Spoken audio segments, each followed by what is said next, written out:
I always knew Margaret would be successful. From the time we were kids, she had that spark, that perfect mix of charm and ruthlessness that spelled success in the business world. I was the quiet one, the studious one, the one our parents described as sweet, while they bragged about Margaret's latest achievement.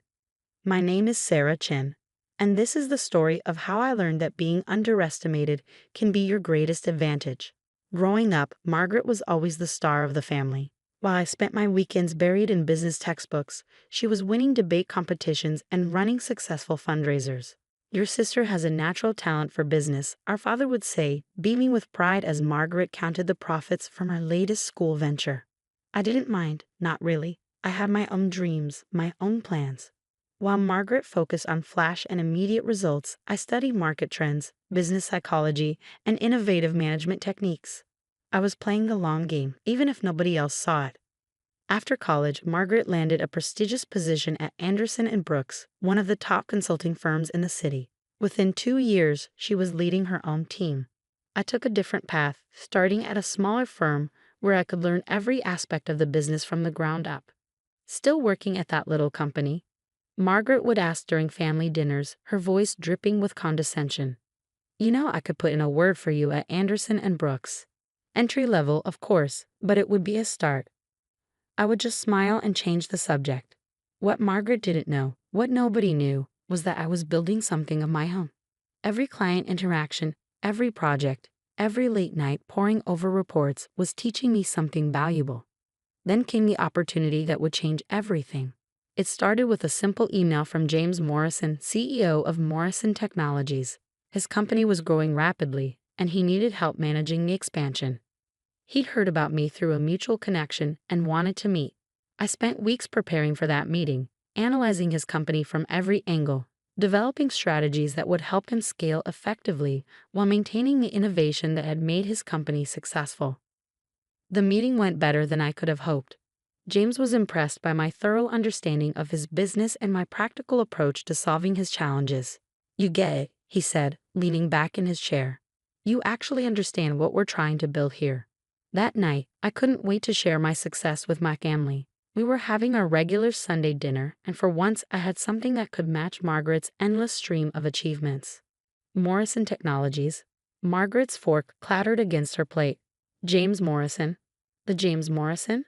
I nodded, trying to contain my excitement. He signed an exclusive consulting contract with me. We're starting next month. The table went silent. Even our parents, who usually hung on Margaret's every word, were staring at me in shock. That's impossible, Margaret sputtered. Morrison Technologies is worth billions. They wouldn't trust their expansion to someone from a tiny firm like yours. Well, they did, I said quietly, taking a sip of wine to hide my smile. Margaret's face went through a series of expressions before settling into something that looked almost predatory. You know, Sarah, she said, her voice honey-sweet, this is actually perfect timing. I've been thinking about making a change, striking out on my own. Maybe we could work together on this. You could really use my experience. Warning bells went off in my head. Margaret had never shown any interest in working with me before. But before I could respond, our parents jumped in. What a wonderful idea. Mom clasped her hands together. You two working together, it would be perfect. Margaret could handle the important client meetings, and Sarah, you could do all the background work. Dad nodded enthusiastically. Your sister's right, Sarah. This is too big for you to handle alone. You need Margaret's expertise. I looked around the table, at Mom and Dad's eager faces, at Margaret's calculating smile, and for the first time in my life, I stood my ground. Thanks, but no thanks, I said firmly. I've got this handled. Margaret's smile disappeared. Don't be stupid, Sarah. You've never handled anything this big before. You'll mess it up without my help. I appreciate your concern, I replied, standing up, but I've worked hard for this opportunity and I'm going to see it through on my own. I left before they could argue further, but I could feel Margaret's eyes burning into my back as I walked out. The next few weeks were intense but exhilarating. Working with Morrison Technologies was everything I'd hoped for and more. James and his team were receptive to my ideas, and the initial results were promising. Then the whispers started. First, it was just a few odd comments from clients. I heard you're partnering with your sister on this, one said. That must be exciting. No, I corrected them. I'm handling this independently. But the whispers grew louder. Somehow, word was spreading that Margaret was involved in the Morrison Technologies project. I started getting emails addressed to both of us, meeting invitations that included her name. Finally, James called me into his office, looking concerned. "Sarah, we need to talk," he said, shuffling through some papers on his desk. "I'm a bit confused. I've been getting calls from your sister, discussing our project plans." My blood ran cold. "What?" He slid a business card across the desk. It was Margaret's new card, freshly printed with her own consulting firm's logo. And there, under her name, were the words, "Lead Consultant, Morrison Technologies Project." "She's been reaching out to our board members," James continued. "She seems to know a lot about our strategic plans. Said you had brought her in as a partner." "I did not," I said, my voice shaking. "I would never." "She's very convincing," James said gently. "She had details about our discussions, about the strategies we've been developing." That's when I realized Margaret had accessed my laptop during that family dinner. I'd left it in the study while we ate, and she must have copied my files. All my careful plans, all my strategic analysis, everything I'd worked so hard to develop. She's stolen it all. The next few days were a blur of damage control. I tried to explain to James what had happened, but Margaret had already sunk her claws in deep. She convinced several board members that she was the real business genius behind the strategies, that I was just the detail person who'd helped with the grunt work. It all came to a head at the next board meeting. I walked in to find Margaret already there, perfectly poised in her designer's suit, presenting my ideas as her own. As I was explaining to the board, she said smoothly as I entered, "My sister's initial work provided a good foundation, but what you really need is someone with high-level experience to execute these strategies properly." I stood there, watching as she displayed slides I had created, discussed concepts I had developed, all while our parents' words echoed in my head. "This is too big for you to handle alone." When Margaret finished her presentation, she turned to me with a smile that didn't reach her eyes. "Sarah, dear, why don't you share your thoughts? I'm sure you have some minor details to add." That was the moment everything changed. Looking at my sister's smug face, at the board members nodding along with her, something inside me snapped, but not in the way they expected. I smiled back, gathered my things, and walked out without saying a word. Margaret had won this battle. She could have Morrison Technologies, but she just taught me the most valuable lesson of my life. Trust no one. Document everything, and always, always have a backup plan. That night, I sat in my apartment, surrounded by years of research, client notes, and business plans. Margaret might have stolen my biggest client, but she hadn't stolen my brain, my experience, or my determination. I opened my laptop and created a new folder, Phoenix Consulting. It was time to rise from the ashes. The first thing I did after losing Morrison Technologies was document everything. Every email, every presentation, every strategy document I created. I compiled it all into a detailed portfolio, not for legal action, but for something more valuable, proof of my capabilities. Margaret might have stolen my work, but she couldn't steal my process. I spent the next month rebuilding from scratch. During the day, I continued working at my small firm, but my nights were dedicated to developing Phoenix Consulting. I wasn't just creating a business, I was creating something that would change the entire industry's approach to strategic growth. While Margaret focused on flashy presentations and big promises, I developed a unique methodology combining data analytics with human-centered design thinking. It wasn't sexy, but it was revolutionary. "You're making a mistake," my mother said during one of her guilt trip phone calls. "Margaret's doing so well with Morrison Technologies. She could still bring you in." I cut her off mid-sentence. "Mom, I have to go. I'm meeting with investors." That wasn't entirely true. I was actually reviewing startup incubator applications. I'd realized something while watching Margaret steal my work. The real opportunities weren't with established corporations like Morrison Technologies. They were with innovative startups that needed help scaling effectively. The first break came from an unexpected source. Lisa Zhang, a former colleague from my small firm days, had joined a promising AI startup called Neuratech. They were brilliant at technology but struggling with business development. "Their tech is amazing," Lisa told me over coffee, "but they need help translating it into actual market success." I remembered how you helped scale that healthcare app last year. I spent that night reviewing Neurotech's business model and developing a preliminary strategy. By morning, I had a detailed proposal that showed exactly how they could optimize their growth while maintaining their innovative edge. The meeting with Neurotech's founders went differently than my Morrison Technologies presentation. Instead of trying to impress them with industry jargon and flashy slides, I focused on demonstrating deep understanding of their specific challenges. You're not just throwing buzzwords at us. Dr. Adams, their lead developer, said afterward. You actually understand the technology and its potential. They signed with Phoenix Consulting that day, my first major client as an independent consultant. Meanwhile, Margaret was living her dream at Morrison Technologies.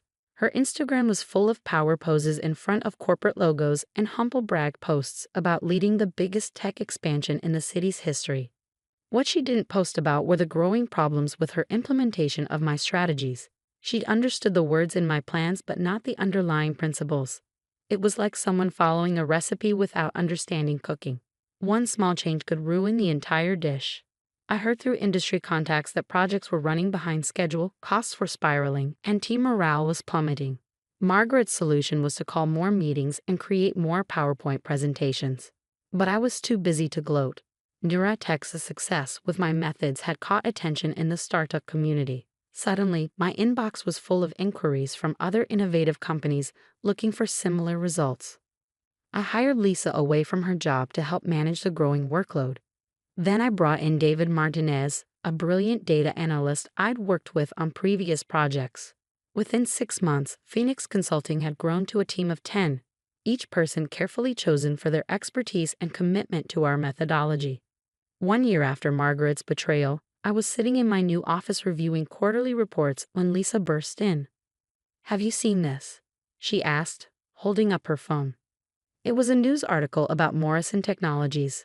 The stock had dropped 30% after a disastrous quarterly report.